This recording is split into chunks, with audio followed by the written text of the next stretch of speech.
Divorce papers had been duly filed, and when it came to dividing the property, I made the decision to claim the house. Despite my insistence, Ben dismissed any notion that he could contest it. Uttering those final words, he abruptly left the hospital room, indifferent to my pleas for him to wait and my desire for a meaningful conversation. That was how I found myself discarded, even in the midst of battling a serious illness like cancer. Loneliness enveloped me, but strangely, the negative emotions that once lingered in my heart began to dissipate. It was as if my love for Ben had evaporated. At that moment, I acknowledged that Ben, who had insulted me and consistently acted selfishly, deserved some form of retribution. I began calmly strategizing my revenge. My name is Wendy Morgan, a 50-year-old housewife living with my husband Ben. Our marriage, devoid of children, had spanned 30 years. Initially, I believed we were a supportive couple, but an irreparable rift had developed between us. In my understanding of marriage, partners should support, challenge, and complement each other. However, this was absent in our relationship. Returning from an errand, I found Ben demanding dinner immediately, oblivious to the continuous responsibilities of a housewife. Even on his days off, he prioritized his own leisure over supporting me. Over the years, Ben never extended a helping hand, regardless of how busy or unwell I was. His perception of a housewife's role seemed limited to constant labor, and he never allowed me to rest, even during illness. I had hoped for a marriage built on mutual support, but Ben's actions contradicted that ideal. The early days saw me attempting to bridge the gap, but Ben remained resolute, asserting his belief that as a housewife, I had no grounds to complain. Love had long faded, and I didn't anticipate unwavering support in everything. Still, I longed for simple kindness during challenging days. Ben's refusal to acknowledge my humanity and hardships widened the rift between us, turning our marriage joyless and meaningless. I grasped the situation more acutely than anyone else. It was during this realization that I sensed something awry with my health. While I had always been prone to illness, this time felt distinctly different. I promptly reached out to my father, who escorted me to the hospital, where I received the diagnosis of cancer. Fortunately, it was detected early, and the doctor assured me that I could commence treatment immediately. Eager to begin the healing process, I implored my father to bring only the essentials from home. Hastily, I navigated through the hospital admission procedures. Unable to meet Ben that day due to his work commitments, I conveyed the disquieting news to him through a brief message. I informed him, "Cancer has been found, and I'm being hospitalized for treatment immediately." In these moments of anxiety about the uncertain future, Ben's image crept into my thoughts. Despite my belief that my love for him had waned, a latent desire to face him properly and continue our life together as a couple lingered deep within my heart. Even though Ben had consistently been aloof and indifferent, I envisioned a scenario where, now that I was weakened, he might express concern and ask, "Are you okay?" I yearned for some warm words and would have been content with just one visit. I wondered if he struggled with meals and household chores in my absence. I felt remorse for not being able to fulfill the household duties I had always taken for granted. However, as days passed in the hospital, Ben never visited. He had read my message, and yet there was no expression of concern, not even a simple reply acknowledging the situation. His apparent indifference despite my serious illness shook me to the core, causing profound pain. Realizing the futility of my expectations, I decided to stop anticipating anything from Ben. With this newfound mindset, I faced the grueling battle against the illness. The treatment was as demanding as expected, marked by enduring pain and suffering. The medication's side effects took a toll on my body, leading to many sleepless nights filled with discomfort. There were moments when I contemplated giving up on treatment, allowing my deteriorating body to take its course and end my life.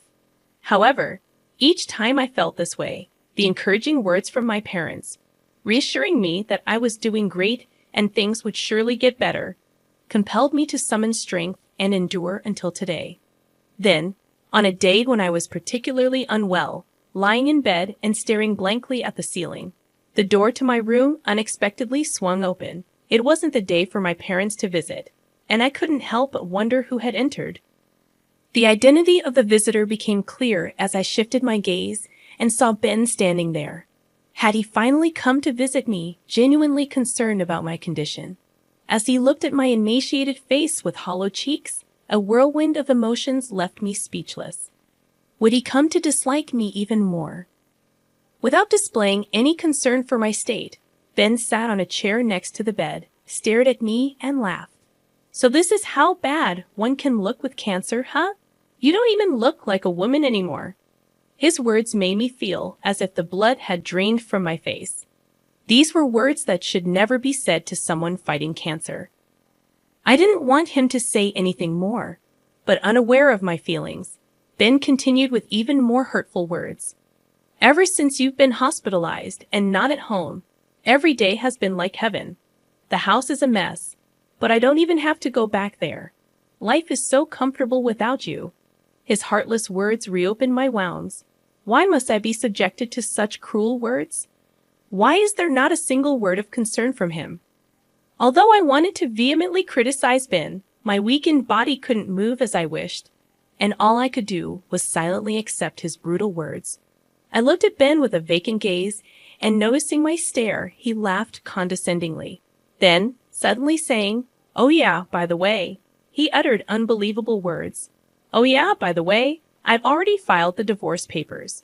I'll be taking the house. As for the property division, you hardly have any right to refuse." The moment I heard those words, my vision blurred and twisted. Did he file the divorce papers without even consulting me? Why? As I was at a loss for words, Ben continued to speak. "I've really fallen for someone. She's 20 years younger, but I'm serious about her. I plan to be with her, so you're in the way." The realization that he was having an affair raced through my mind. However, then, having said what he wanted to, began preparing to leave. Wait a minute. Even as I said that, Ben paid no attention. There was clearly no love left for me in his heart. The realization was so painful that it didn't matter anymore. "I see. Understood." I said this, and Ben left the hospital room with a pleased laugh. After that, I endured my treatment with even more determination than before. Despite the hardships, I focused my will, resolved to completely cure my cancer and regain my health. 2 days passed like this. It might sound short, but for me, unable to sleep properly at night, those 2 days felt very long. I wondered if the divorce Ben mentioned really happened, or if he had said it just to unnerve me. The uncertainty was unbearable, but somehow I managed to continue my treatment. In fact, I had a trump card to completely bring down Ben. Even Ben, who seemed almost inhuman, would be thrown into chaos once he realized it. If panicked, he would surely try to contact me in some way. While waiting with this thought, Ben's call came in.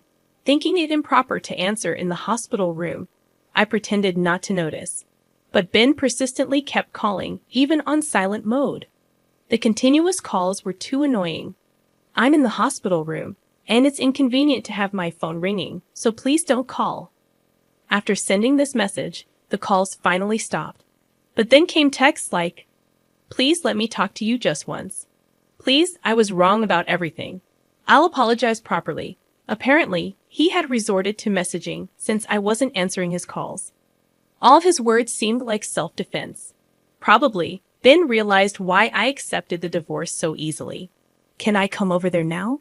Faced with my silence, Ben seemed to have reached his limit and sent that message. Honestly, facing Ben now amidst my grueling battle with illness felt like nothing but pain. But if I refused, he would probably keep calling. So I replied, "Do as you like." My revenge was about to begin. Ben, who had unjustly treated me for so long and divorced without consent, deserved a severe punishment that would make him despise his life. I had been eagerly anticipating the moment when I could bring him down to the depths of despair. "Hey, what the hell is this all about?" Ben entered the room with a shout, his tone suggesting a palpable sense of panic. To an outsider, it might seem like he was overreacting, but given the circumstances, it was natural for Ben to be agitated. After all, I had been concealing an incredibly important secret, and the critical moment had arrived. I had no idea that you had assets worth 10 million. Why didn't you tell me how much you had? Ben spoke, placing my passbook on the desk, clearly displaying a deposit of over $10 million. I never mentioned it because you never asked. How could I imagine a housewife like you having so much money? If I knew you had this much, I wouldn't have divorced. That's not my problem. It's Ben's fault for divorcing me without proper confirmation. Stop with the pointless excuses. Despite his domineering behavior and divorcing me without my consent, Ben couldn't stop his selfish remarks upon discovering my assets. Why didn't you tell me? I wouldn't have divorced you if I knew. I decided to reveal the truth to the selfish Ben.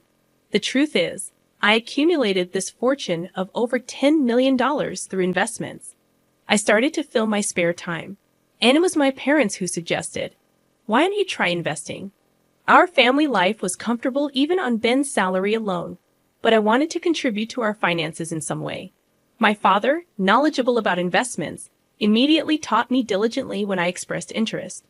Thanks to his guidance, I started with the hope of making even a small profit and continued investing steadily.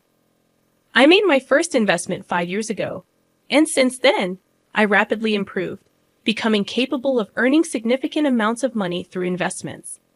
Even my father was astonished, saying, "I never expected you to grow this much." The profits I generated over these 5 years are the $10 million recorded in the passbook Ben brought. Actually, I was planning to tell you when the timing was right, but then I got cancer. You divorced me without listening to anything I had to say. I never intended to keep this wealth a secret forever. Once I overcame my battle with cancer and could return to my normal life, I planned to tell Ben about this $10 million. I had originally intended to share it with him, envisioning that we could continue our life as a couple and use it when necessary. However, Ben selfishly chose to divorce before I could reveal this financial secret. Now that we're strangers, it feels odd to disclose it to him. Given this outcome, the entire $10 million probably belongs to me. As I recounted my story, Ben's face flushed, and he began shouting, "If I knew you had this much money, I wouldn't have divorced you. It's your fault for keeping it a secret, so pay me $10 million in the property division. You need to atone for the sin of keeping secrets from your husband." Whether he was panicking over the reality of such a vast fortune or frustrated that he couldn't get his hands on it, Ben started saying the unthinkable. Since we were already divorced, no matter what, it was impossible to give him this $10 million. Still, Ben, seeing but unable to reach the $1 million right before him, started making unrealistic demands. In response, I unintentionally laughed. Ben yelled at me, "What are you laughing at? Stop belittling me." I've always been annoyed by your attitude. I never thought you'd be so cunning to have such a fortune as a wife. A wife's assets belong to her husband. You have to give me this $10 million. I never intended to keep this secret forever. I was planning to tell you. But you divorced me first. Stop making excuses. It's all your fault for keeping secrets. Without any recollection of making excuses, Ben became more enraged with each word I spoke, blaming and berating me. His shouting was too much for my head, still recovering from illness, and I couldn't bear it. Realizing it was futile to continue talking with Ben, who wouldn't accept my words and would surely try to make me the villain, I quickly ended it. Enough is enough. You divorced me of your own accord, right? Who filed the divorce papers without my consent? I always thought your behavior was terrible, but I never imagined you could be so cruel. To think a person could feel this much frustration.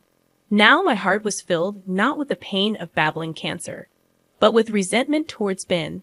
He should have realized that shouting this loudly would affect my weakened body. More than that, I couldn't suppress my anger towards this selfish person who sat arrogantly beside my bed, accusing me with words born from his self-centered thoughts. Do you know what I thought when I found out I had cancer? I thought that answering him might make Ben worry about me a little, be kinder to me, and reconsider his feelings. Instead, he didn't even come to visit me in the hospital. When he finally showed up, he told me he had filed for divorce without my consent and that he would take the house. How could he be so selfish and then come here criticizing me for having substantial assets? I've said it many times. I never intended to keep it a secret forever. I was planning to find the right time to tell you. You destroyed that chance with your own hands. I had never blamed Ben this much before. I had always forgiven his selfish behavior, thinking we were a couple who should support each other. I never scolded or reprimanded him, always enduring for his sake. But the reason I could endure and keep going was that I had love for Ben. I truly loved him. But now, I don't have any love left for him. All I feel is uncontrollable anger and disbelief towards Ben, who only speaks selfishly. How can someone be so self-centered? What kind of upbringing leads to such a lack of empathy? After all, a person who indulges in an affair and divorces without consent can't possibly have serious thoughts. I was too stunned to speak, realizing it was futile to harbor any doubts. Please, my girlfriend found out you have $10 million and says she'll divorce me if I don't get it from you. If I don't get this money, I'll be all alone. You still love me, right? Don't you want to help the person you love? So Ben's mistress also knows about my $10 million fortune. He must have carelessly told her. From Ben's story, it seems his mistress is also quite obsessed with money.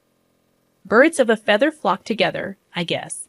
As much as Ben and his mistress seem to be a match, I couldn't care less about him. No matter how much suffering comes his way, it has nothing to do with me anymore. Please, I'll do anything.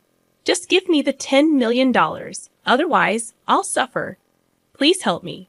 I had never seen Ben so desperate, and his expression seemed so ridiculous that I couldn't help but laugh. At the same time, I felt disappointed and miserable, realizing he had never been this desperate about anything related to me. The more we talked, the colder my feelings for Ben became. I realized that talking to him anymore was pointless. No more dealing with this rotten man could possibly lead to my happiness. I felt foolish for suffering and hoping during my illness that he might come and speak kindly to me one day. Oblivious to my feelings, Ben continued to plead. Please, I'm begging you. Help me. But I couldn't bear to hear his words any longer. Please leave now, I said. Ben started to plead with a look of desperation. Even that was noisy and unpleasant to me. I pressed the nurse call button, explained the situation, and asked the nurse to get rid of Ben. A security guard came and forcibly removed him from the room. Please listen to me. I need you, he shouted until the moment he was thrown out. But I no longer accepted any of his words.